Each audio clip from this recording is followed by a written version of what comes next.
let's redirect. Where are, oh, there they are. Where's my left side of my classroom?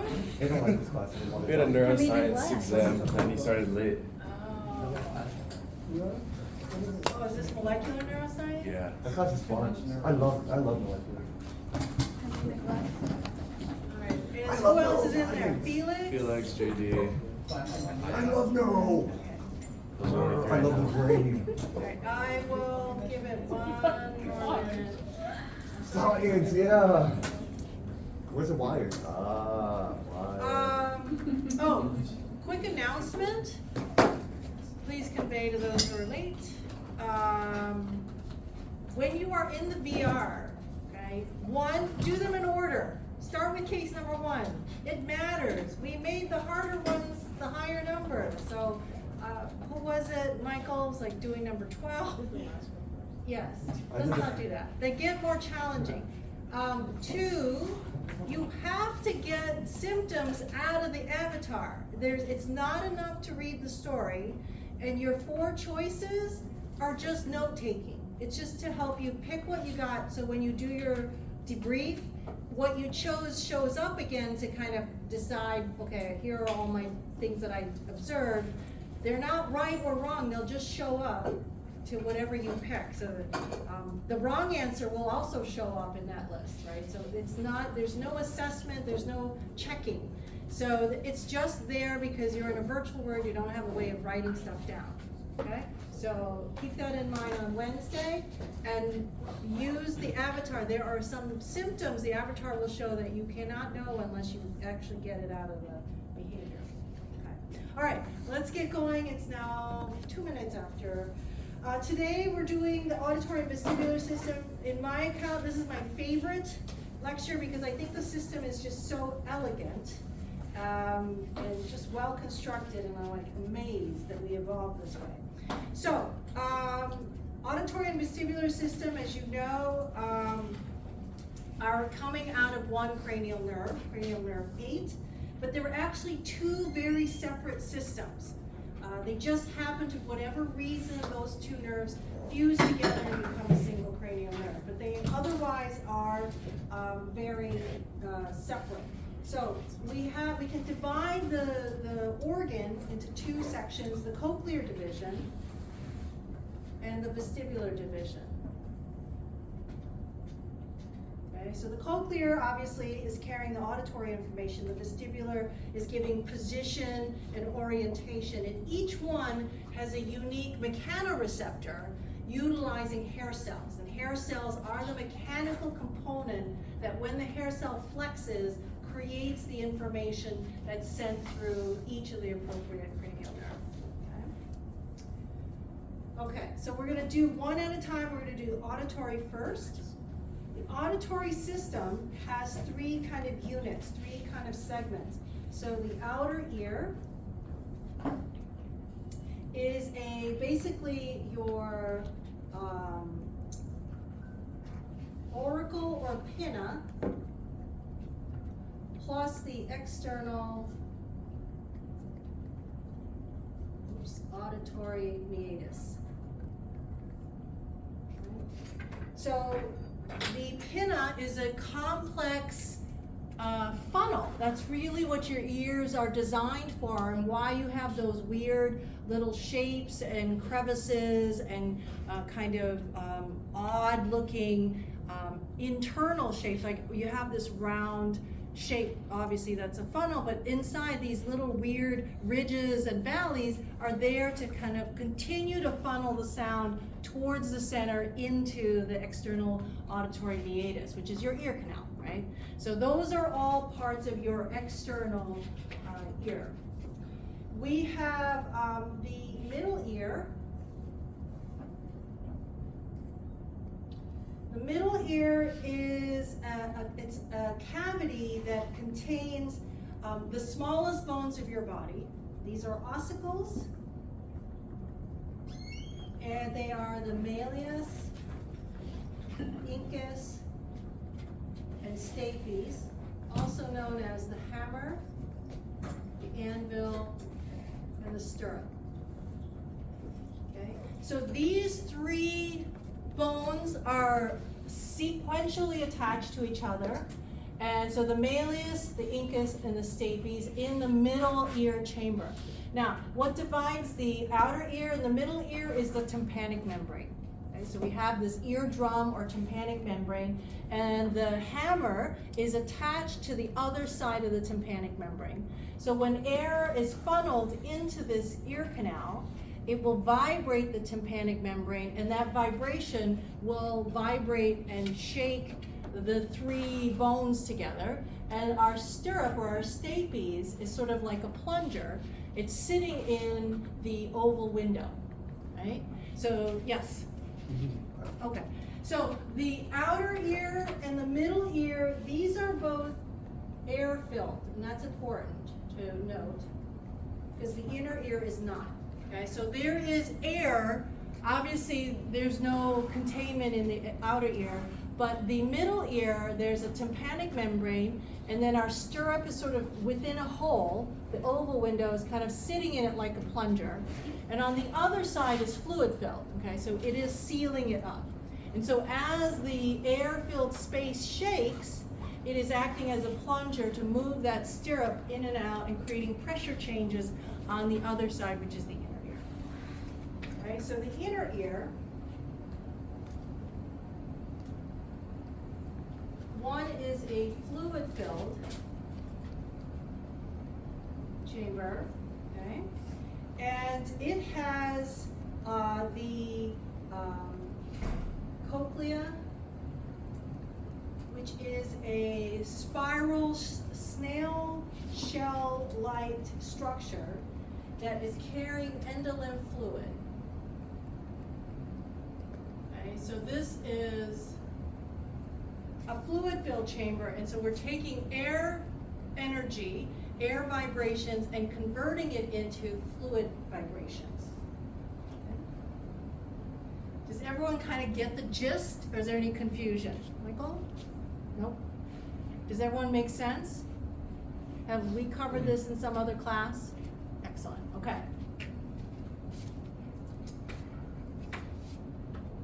Now, in addition, once we get inside the, once we get inside this fluid-filled chamber, in addition to the cochlea, we have the vestibule. We'll talk about that in a second, but just know that all of this remaining organ structure is inside the fluid-filled segment. And so we have really the biggest one is the cochlea, and then the vestibule. In the vestibule, you'll find all the other small mini chambers, like the semicircular canal, connected to the vestibule. So let's stick with the auditory system, okay? Now, the cochlea is, yeah. Can osteoporosis affect the ossicles? Yes. So you can have arthritis, you can have calcium, sort of adhesions in here where they fuse together. This is often an area that would, in elderly patients, when they start to lose their hearing, is because these have been calcified a little bit, and so they don't flex as well. Alternatively, when you were young, maybe when you were, some of you as infants had bad ear infections, so we have fluid filling the middle chamber and not draining, so that's an inner ear infection. One of the solutions is to punch a hole in the tympanic membrane so that it can empty out. Otherwise, the pressure in here, there's nowhere to go. It can't go into the inner ear, it can't come out of the outer ear because of the tympanic, so it's a lot of pain, which is why you have a lot of screaming kids.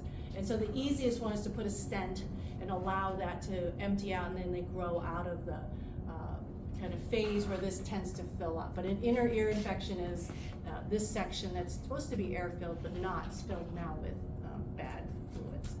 Okay, any other questions? Okay. Going in towards the cochlea is a snail-shaped structure, and it is in the length of its snail. So think of it as a tube, and throughout the length of the tube are an arrangement of hair cells. And these are tonotopically arranged so that you have certain frequencies at the base of the shell, and then you have much lower frequencies at the apex, or the very top part of the shell. And so just like a keyboard on a piano where you go from low to high, you have the same arrangement inside the cochlea in terms of what kind of frequency those hair cells will vibrate and eventually emit an electrical signal to be sent and saying that I've heard that particular frequency, and then I get a tone, okay? Inside the cochlea, we have 3 circulating ramps. So Italian or Latin, that means scala. So we have the scala vestibuli, the scala tympani, and this is called the scala media. It's not important that you know these 3, just know that there are 3 hollow chambers that are parallel to each other, encircling in that same snail orientation. It's only the scala media that contains what's called the organ of Corti, that has all the business ends, has the hair cells, has the spiral ganglion endings, and so forth. And that's what's going to communicate sound to you. These are have other functions we're not going to talk about. Okay. I've used a number of different, because I always found the cochlea to be very strange for me to try to abstractly imagine. This is not a great image, but what I like about it is the way they've cut it, and then it gives me an understanding of those 3 main hollow segments that are going to continue around in the cochlea. And then I've got a lot more. So here's a little more modern version of that. Again, scala vestibuli, tympani, and the scala media with the organ of Corti in the middle. And then I have, this is a real EM, electron microscope picture that they've colorized, so you can see, now you can see the individual hair cells. These are the hair cells, and then they have along this membrane their cilia. That's the business end of the hair cells, and I'll show you a more magnified picture of that, okay? Here are the hair cells themselves. So each one of these is a hair cell, and then you have at the end of each hair cell, these little stereocilia.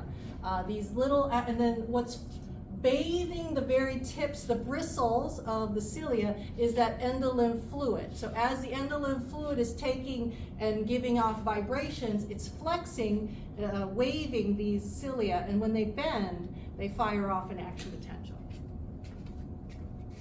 Okay, so here are the hair cells. This is the cilia. This is not a hair cell, this is just a cilia, and then we are magnifying it even more. And so you can see the cilia are arranged kind of in these little bundles. What's important to know is the cilia are tied together with these tip links. Okay? So in a cluster like this, they are all connected by this small little tip link that sort of ties one cilia to another. Now, why do you think that that is arranged that way? What do we get out of tying all our hair cells like that?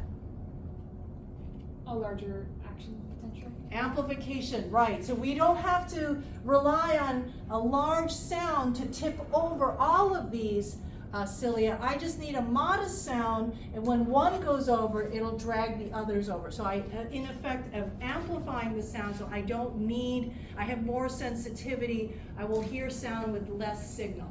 Okay? So that's a really important feature. It sounds like an exam question. Okay? So amplification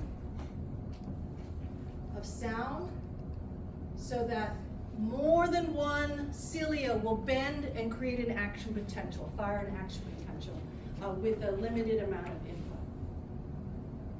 Okay, so let's look at the circuitry. The diagram shows here our hair cells. Ignore the fact that we have inner hair cells and outer hair cells. That is going to be more neuroscience-y. We're going to step away from that. Hair cells are not our first order sensory neuron. Our first order sensory neuron are spiral ganglion neuron. The hair cells are just a specialized mechanoreceptor. Okay? So our spiral ganglion sends its dendrites to be in contact with a hair cell. When a hair cell fires by sweeping its cilia around, this spiral ganglion will fire and send its axons to the cochlear nuclei. That's our second neuron. okay? So it's synapses there. Our second order sensory neuron, so notice our spiral ganglion is, our SG is outside the CNS, just like every other sensory system that we've had so far. And it projects onto our first synapse at the cochlear nuclei. And at the cochlear nuclei, it will send most of its input across to the lateral lemniscus here. Okay, so that's the pathway it's joining. The lateral lemniscus, which then ascends to go to the third order neuron. Okay, so let me just rewrite it here. Spiral ganglion neuron, synapses at the cochlear nuclei, goes to the inferior colliculus. Okay? So most of it has crossed, but some of it has stayed ipsilateral. So that's, we see a lateral meniscus on the ipsilateral side. Okay? So I don't know the percentage of what stays and what crosses, but at this point, the idea is auditory information, once it leaves the cochlear nuclei, is bilateral. Okay? So only anything that precedes the superior or the spiral ganglion, that is all unilateral input. But as soon as we get leaving this cochlear nuclei, we are now going bilateral. So we have both, most of it's contralateral, you can see that the line is a little thicker, some of it is ipsilateral. Their next stop is the inferior colliculus. The inferior collicular nuclei is going to the MGN, where we meet our fourth order neuron, and then the MGN is going to Brodmann's area 41. That's our primary auditory information. Cortical area, okay? Does everybody understand the circuit? Any questions about it? So, when we damage centrally any part of the auditory system, whether it's 41, the MGN, the inferior colliculus, we do not see appreciable hearing loss, because in this lateral meniscus, we are getting information from both ears. So someone isn't completely deaf or loss of hearing in that one ear if it has anything to do with anything past the cochlear nuclei. Yes, Owen? You said after the cochlear nuclei, most of the input crosses to the lateral lemniscus? Yes. Meaning? It's hot in here, I'm gonna open this up. It's hot Yep, everywhere. keep going. Meaning like it stays ipsilateral, or like that track is majority ipsilateral? Yes, but then on the other side, the ipsilateral lateral meniscus over here. So they just both send up the ipsilateral? Yes. Okay. Yep. So I wouldn't say it's, 90-10, but it's going to be reasonably balanced, because we don't see, when we lesion like one inferior colliculi or cut some of this lateral, we don't see a noticeable difference. What we do get, what type of hearing loss we do see is one, the foreground background problem, and two, location. Localizing. Okay, so foreground, background. You're in a busy cafeteria, cafe, and you are having a conversation with somebody who's right in front of you, but you have to parse that with the information that you're hearing, all the noisy dishes clacking and all the other conversations and the traffic on the road. And so your brain normally can make that foreground more important to you than the background noise. You can have that conversation. Without that, if you do damage anything after the cochlear nuclei, they become more equal and the same, and so they're more difficult to localize. Nathan? Is there any locations in this pathway that will hearing from both sides, like the cortex? Yes. Or is they going to the opposite cortices too, so you have They are going to the opposite, but if somehow you manage to bilaterally damage both 41, cortical deafness. if you damage both inferior colliculi, a cortical deafness. So yes, you can, but it's an unusual, people do it because the colliculi aren't that far apart. So you can wipe both of them out together. Patrick? Are the cochlear and nuclei too close together to like see a lesion in the bridge between them? No, they're not. You can lesion one if you get it in its entirety. Then it's effectively you can create a unilateral hearing loss.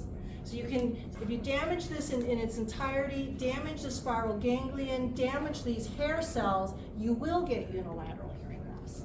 Owen. So there's another cochlear nuclei on the other side, and some places there's two. Yep. Two Right going here. up one side of the lateral limb system, two going. Yes. Okay. Yep. Felix. With the people who have difficulty telling foreground and background, are they still able to like enjoy like public events like going to Burger King? Or anything like that? Yeah. But they'll just have a little challenge with identifying that kind of distinction of sound. The other one is they have difficulty localizing. The way your brain localizes the source of sound is that your two ears compares the volume and the speed in which sound arrives to it.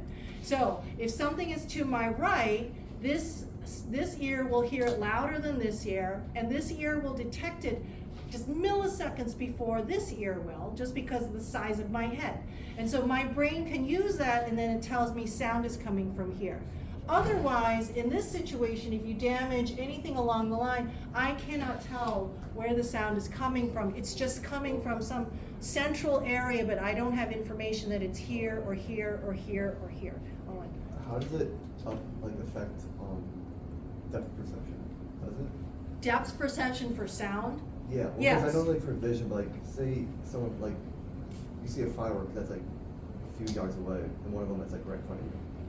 So it's a combination of how the speed in which it arrives to you and the volume. So those are the two big factors in auditory processing. It's interaural intensity and interaural delay. Wow, you're really pulling my grad school stuff out. So how the volume differs, the delta, and how which ear gets it first. There's a temporal locating. So if I feel like this ear has 20% more than this ear, then maybe my sound is just right in front of me, pretty close to middle. But if it's actually the equal, that tells my brain it's either right in the middle in front or right in the middle in the back. So it was interesting. I had one neuroanatomy student years ago where I kept shouting his name, it was a William, and he finally turned around. I said, what's the matter? You have a hearing problem? And he's like, yeah, actually I do. So he turned out he had a cortical lesion somewhere, and then he exhibited all of these. So he couldn't tell my voice from the just ordinary sound of the room, and then he couldn't find me, right? He couldn't, once he knew he was being called, and then he had to kind of look quickly to see, right? And then of course his professor made fun of him. So, okay, any other questions about this system? Okay. I think I even got the cortical deafness. Okay, so we move on to the kinds of hearing loss. This is going to be relevant to your avatar because we put this type of test inside the VR system. So you probably didn't do so well on it. I tried to make it one of the higher level cases to keep you from trying it too soon. Now, in hearing loss, you can have two kinds of hearing. You have hearing by air and you have hearing by bone.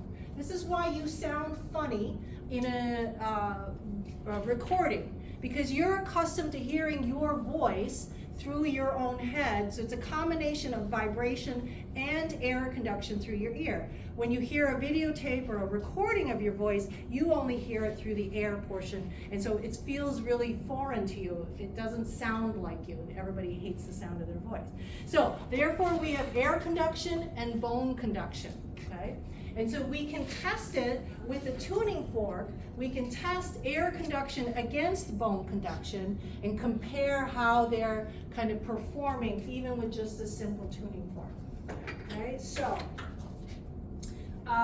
air conduction requires our two outer ear and middle ear. They have to be functioning because that's how sound vibrations are making it to your ear as a whole, is that that vibration has to travel via air to get to that tympanic membrane, essentially get to the oval window and the stirrup, the stapes, to push on the window to create a fluid vibration, okay? The bone conduction can actually vibrate the third inner ear by itself through the vibrations of your bone. So if any of you have bone conducting headphones, they sit on the mastoid back here, and somehow magically the music appears, but it's really coming through your skull and going through the fluid, bypassing your outer and your middle ear. Michael? If you're deaf by air, can you like put your head up against something or somebody talking? Yeah, so cochlear implants are exactly for those individuals where they have something wrong with the outer or the middle ear, and so they can electronically stimulate the inner ear, the cochlea, with electronics, and they can use a speaker system and electronics to vibrate the fluid, and so that's what cochlear implants provide, auditory information. What's usually wrong with the people who have to have cochlear implants? So the tympanic membrane, the bones, mostly it's the ossicles that they're not moving, or they're malformed or something. It's a lot of these are congenital, so you're born without a functioning middle ear for some reason. You had terrible ear infections as a baby, and so that can create permanent damage in that space. But their cochlea is fine, right? Their cochlea is fine. So that's what we're testing. Can we determine what kind of conduction? Is it the air conduction, the outer, the middle, or is it the bone conduction, which is the inner? But remember, when we do everything, even air conduction has to eventually make it to the inner ear. So we can't bypass the inner ear. So in air conduction, it's outer, middle, and inner ear. And then for bone conduction, it's just inner ear. That make sense? Okay. So I've kind of said everything without writing anything. So conductive hearing loss is abnormalities or damage to the outer or middle. Okay, so you see this a lot in children. They stuff something in their ear, and that is a problem with their outer ear, right? And so you have to, in the ER, have to fish out some Lego or some green bean out of their ear. Okay, the middle ear, you can guess, is due to infection because it's a closed system. It's covered on one end by the eardrum, the tympanic membrane, and the other is the oval window. The bone conduction is really just the vibrations of the endolymph fluid. Okay. So, so damage is some obstruction. In this case, damage would be loss of hair cells. So those hair cells can die. Every time you put really loud headphones on, you go to a concert, you work at the airport, any really high decibel, just know that you are killing a good couple hundred of those hair cells out. By the time you get to my age, you will have appreciable hearing loss. So there's a conference room upstairs that has a really high pitched buzzing coming out of the lights. I don't notice it, but all the young people, like, I cannot stand to be in this room. It's piercing sound, and I'm looking at them like, that's too bad. Here's the first advantage of your control. So, but you will lose, especially in the upper registers first, and then it'll continue on. And my dad is 90, and he's like really got bad hard of hearing. We have to say everything 10 times. Okay? Okay. Also, you can get sensory neural hearing loss, not only at the hair cell, but you damage the spiral ganglia neurons, you damage the cochlear nuclei. All those things will add up to a unilateral hearing loss. That's considered sensory neural. Okay. So let's talk about how we test them. This we see in the VR system. It's the Renee and Weber test. You saw a brief video. I won't show it to you again. It's locked in this slide as well. But let's do the Renee test. The Renee test, actually all of these, both of these tests are comparing air conduction versus bone conduction. And this is a really crude preliminary test. Obviously there are more fine auditory tests with headphones and different tones and being given at different sides that you do. But in an office setting you can do this. The Renee test is when you take a tuning fork and you start with the mastoid, okay? So, Emily, can you hear this? Get to a chair. I can, though, I promise you. Okay, you still hear the sound? Let me know when you can't hear the sound. Okay, she's gone. Gone? Can you hear it still? Oh, it stopped vibrating. It was kind of late. But so you can normally hear it on the mastoid, and when you can't hear it, because bone conduction is less sensitive than air, that's always a given. Once I can't hear it, I can still hear it here. Okay, so my air conduction is more sensitive. So that's what you're testing. Bone first, then air, and then bone first, then air on each side. What you're trying to find is if you are a normal hearing capacity, the tone should always be louder than in air than bone, okay? So you should always be able to hear, oh, it's still vibrating. You should always hear it here, even though you can't hear it here anymore, okay? So this should not be the loudest sound. If you have what is called conductive hearing loss, so remember, what is conductive hearing loss? Anything obstructing my external ear, like a green bean, or something in the middle ear. My ossicles are calcified, I've got too much fluid in there, so anything in there that's preventing the bone movement against the tympanic membrane or the oval window would be considered conductive hearing loss. In that case, bone will sound louder than air. So therefore, the mastoid test will be much louder, and they may not hear this signal up front, okay? For sensory neural hearing loss, so this is anything after, this is the cochlea, the hair cells, the spiral ganglion, the cochlear nuclei, okay?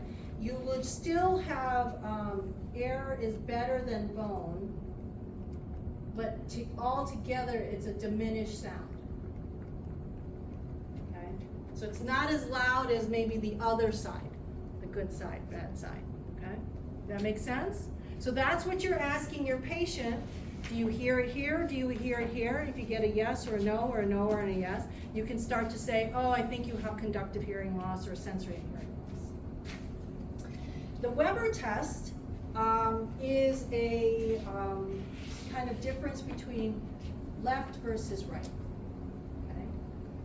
So in this case, your tuning fork is placed at the very top of the forehead, and you're asking the patient, can you hear the sound? This is a little harder in a big room like this, but can you hear the sound, and which side is louder, okay? So normal,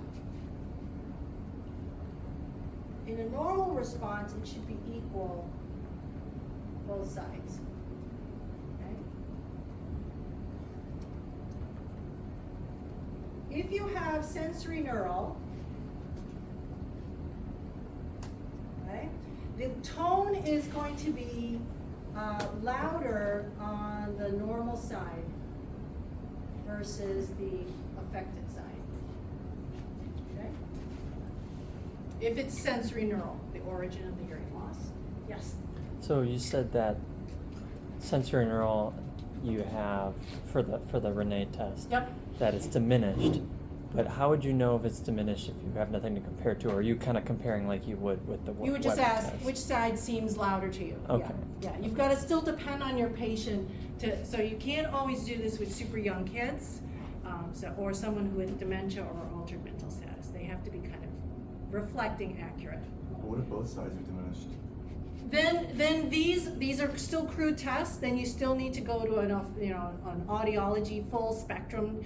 Which frequency is at loss, and then you can see how much is lost at what frequency on this side, and how much is lost. There's more fine. But again, a tuning fork at a single vibration is a limitation really conclude. But we can decide between sensory and conductive.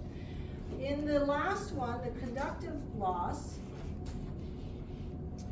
If you have, you're using a Weber test, the tone is actually louder on the affected side than the normal side. And you can sort of prove this to yourself, right? A conductive hearing loss, I said, is your Lego, your green bean, or your finger, okay? And you can stick it in your ear, creating a conductive hearing pathology, and then you can vibrate the fluids in your head by humming. So if you hum with your finger in your ear and say to yourself, which side is louder? Go ahead, do it. I know y'all want to do it. So is the finger side like incredibly loud, right, compared to the one without your finger in it? That's an illustration of the affected side being louder than the normal side. And that's how it should sound to that individual when you're doing the Weber test, which is, again, just straight up in the middle, which side is louder. All right, any questions about the auditory side? We're going to leave auditory. Any last second? Okay. Yes, Felix, I knew it. Sorry, I arrived a little late. Did we talk about like damage to your external hearing and how The- that affects hearing loss? The pinna? Yeah.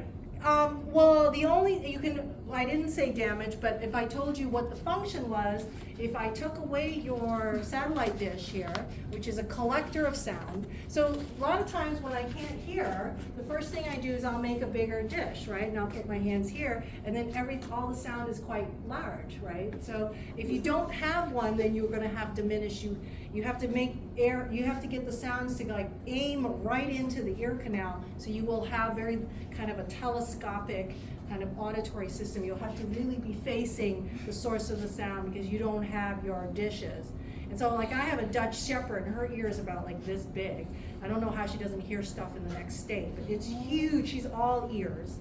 And she has lots of cavities. So, some animals are really designed for that kind of signal processing. Okay. I'm not going to show you my video. We're running behind. Okay, let's go to the vestibular system. Your vestibular system is used to keep track of orientation of you and the orientation of your environment together. We have different kind of small organs to do very unique aspects of this. You have, you have a vestibular labyrinth. Okay, and within this vestibular labyrinth, you have semicircular canals. You actually have 3 of these. And then you have also attached is the vestibule. And within the vestibule, while the semicircular canals are attached to one side of the vestibule, you will also have additional otolithic organs, the utricle and the saccule. So these are all the business words that we need for this section. Okay? So we are now, instead of talking about the auditory side, we're talking about the vestibular side. And if you haven't figured out from this diagram, you can see here's our vestibular ganglion, kind of our cell body. Here we would have had spiral ganglion somewhere off. And then eventually they fuse together and become a singular cranial nerve 8. Okay, so that's why that cranial nerve has both types of information going through it. Okay, so let's talk about the semicircular canals. Think of the semicircular canals as hula hoops, hollow tubes, okay? There are 3 hollow tubes that are orthogonally organized, meaning they're organized at right angles to each other, so to capture every possible angle that you could put yourself through. Now, inside your hula hoop, your canal, your semicircular canal, is something called the ampulla. Okay, so here's one demonstration of an ampulla. Here's, I think, is a better image of an ampulla. The ampulla is made up of a crista, which is a layer of cells. Okay, so in here are these cells all lined up together, supporting cells, and then importantly, your hair cells, okay? Then the crista is got a cap on it called the cupola. The cupola is just a piece of jello, a gelatin mass, where the hair cells are kind of poking up into the gelatin mass. So think of finger jello, and that you have put something inside to set in your finger jello, hair cells, or cilia of the hair cells, not the hair cells themselves. Now, our hula hoop, okay, is filled with also endolymph fluid. So we have a fluid-filled hula hoop, and we rotate the fluid. So when you go rolling, doing a somersault or a barrel roll or one of these twists, you start moving the fluid inside the hoop. And when you move the fluid, you bend your gelatin mass. So it either flexes a little this way or a little this way. And that movement bends the hair cells and conveys, I'm going in this orientation or I'm going in that orientation. So it is angular rotation is what this structure, angular acceleration is the technical term. So it is picking up rotation, okay? So it is not linear, that's our other two things, it's only rotational momentum. So it tells us the intensity and speed and the direction in which we're rotating. And all by bending our cupola and flexing those cilia that are embedded inside the gelatin. Questions? Okay. Now, in addition, so these were, you can see this is blue area, that's our vestibule. And you can see my semicircular canal are all attached to the vestibule. But in addition to the vestibule, we have two other organs. They are the saccule and the utricle. Saccule and utricle are designed a little different. They still use the same principle. You have our cells lined up on one side, a gelatin mass in the middle, and then these hair cells, the cilia, are sending their cilia up into the gelatin mass, and then we have these otoliths. Lithic is stone, and oto means ear, so these are ear stones. These are calcium carbonate little molecules, and they have some weight to them. So if you imagine, this structure is like a hairbrush with the bristles pointing up, and I have put something kind of heavy on top, and so when I move, the heavy stone on top will either crush or push down my bristles or cause my bristles to sway, and that movement then conveys information. So the saccule is good, so these are all linear acceleration. And the saccule is gravity, so anything up and down.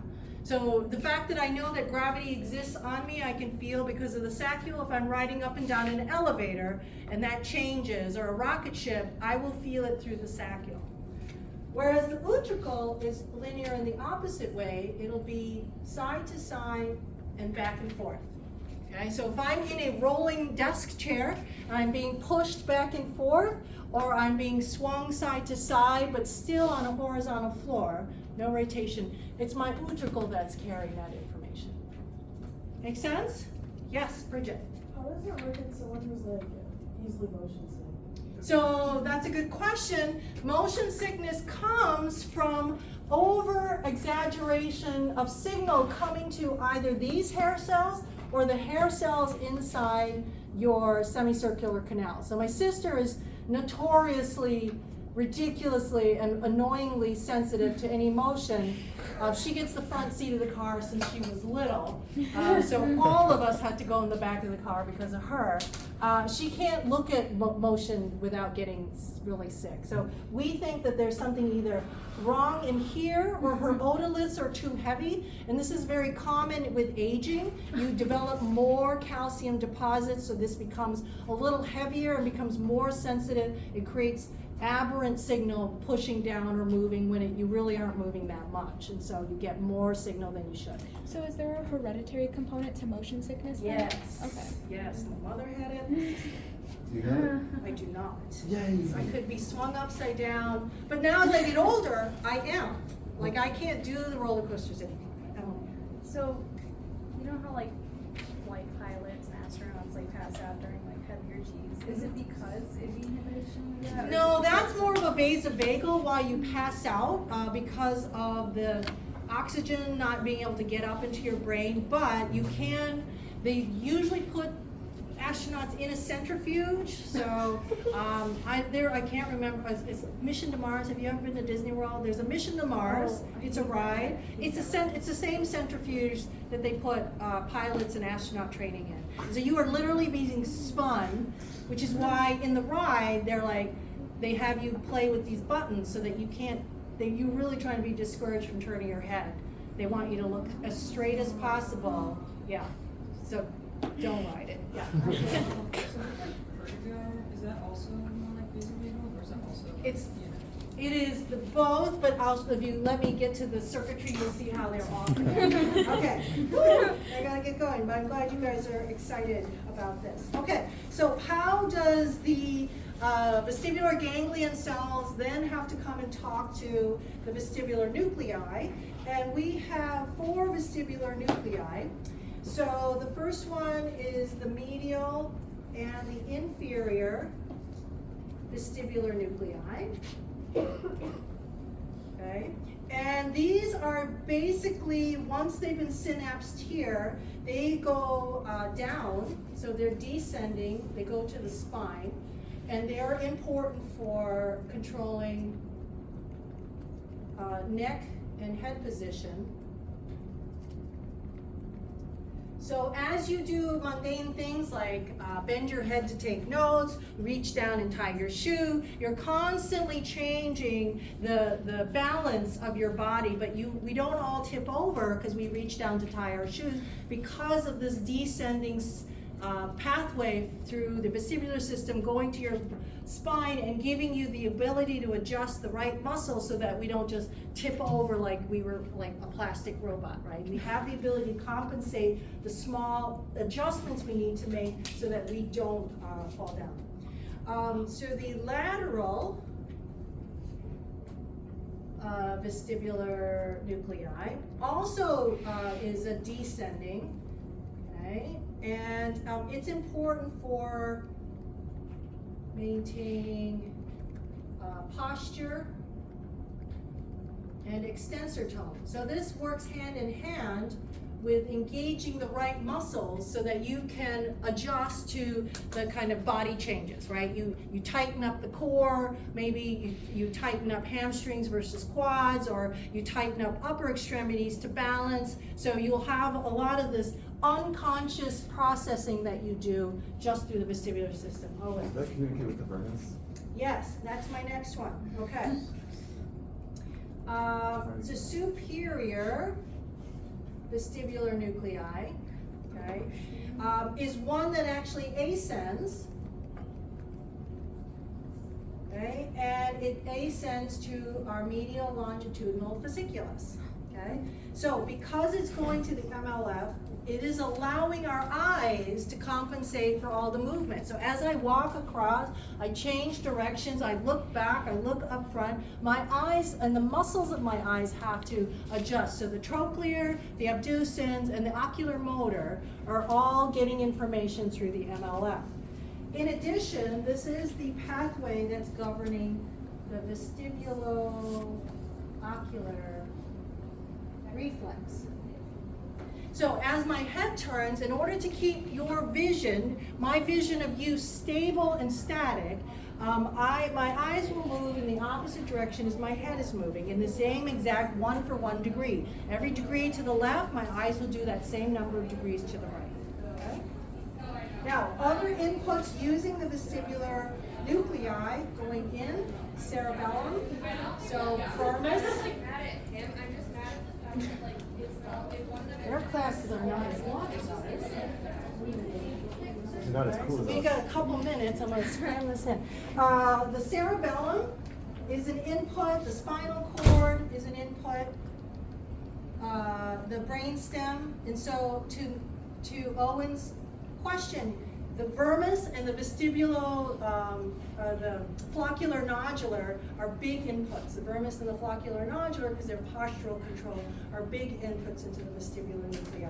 And then of course the outputs, cerebellum, thalamus, the spinal cord, and of course any motor nuclei that's involved in muscle control or eye control, okay?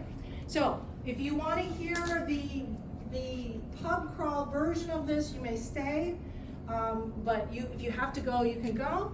But one of the things that the vestibulo-ocular reflex is also governs something called the nystagmus. Nystagmus is a beating of your eyes. So if you imagine yourself in the passenger of a car and you are looking at the telephone poles or mailboxes that are traveling by you as you move forward. So as you track one, it gets close enough to you, it becomes so close or out of reach that your eyes snap back to pick up the next pole or the mailbox. And so you have this slow direction to the right and a fast direction to the left as you travel and watch this particular visual input. That is nystagmus. So there's a slow beat and a quick fast beat.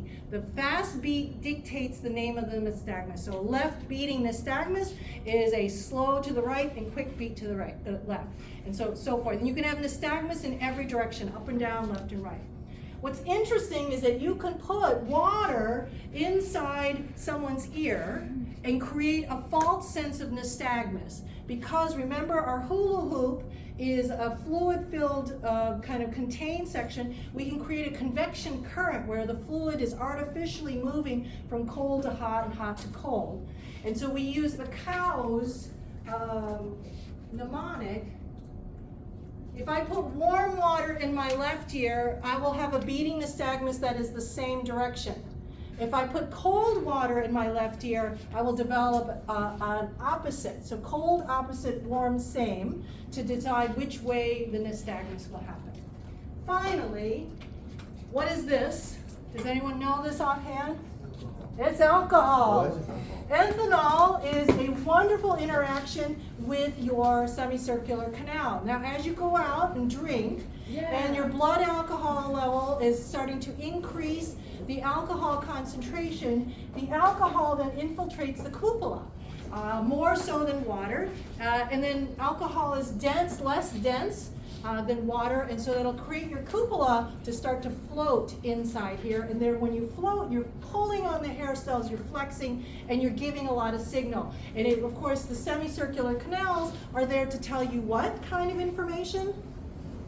Angular rotation. So this is the source of your bed spins, okay? And if you ever catch somebody who's feeling a little spinny, you could then catch their eyes will have nystagmus. So when you get pulled by the cop and he's asking you to follow his finger, he's trying to trigger nystagmus. He don't care that you can see his finger. He's waiting for you to go this way, and then all of a sudden your eyes are beating, and then boom, you're done. Why? What's the legal limit? 4.0.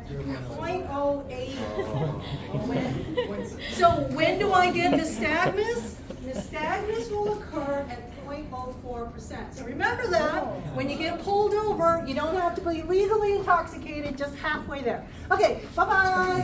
I'll see you Wednesday. Crazy.